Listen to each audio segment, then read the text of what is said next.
மேல சொல்லு. பொண்ணு உயரமா கலரா கண்ணுக்கு அழகா அப்படி இருக்கும்னு பார்த்தேன், இல்ல.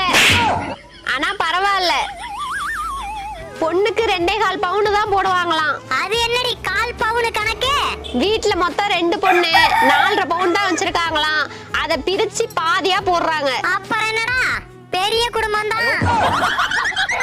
எல்லா பொருத்தமும் பக்காவா இருக்கு, ஆனா பொண்ணு தர மாட்டேன்னு சொல்லிட்டாங்கடா. ஏண்டி பொண்ணு லவ் பண்ணுதா? இல்லடி. மாப்பிள மோவர சரியில்லைன்னு சொல்லிட்டாங்களா? இல்லடா. கவர்மெண்ட் மாப்பிள தேறாங்களா? இல்லடி. பொண்ணுக்கு ஏதாவது நோய் இருக்கா? நோயும் பிரச்சனை இல்ல, அந்த பொண்ணோட தாயும் பிரச்சனை இல்ல, உங்க வாய் தான்டா பிரச்சனை. என்னடி உளறற? ஆமாண்டி, உங்க வாயை பத்தி உலகத்துக்கே தெரிஞ்சிருக்கு. எங்க போனாலும் பொண்ணு தர மாட்டறாங்க. சரிடி, நாங்க ஒரு முடிவு பண்ணிருக்கோம். என்ன பண்ணி விட்டு போக போறீங்களா? கிழிப்போம்.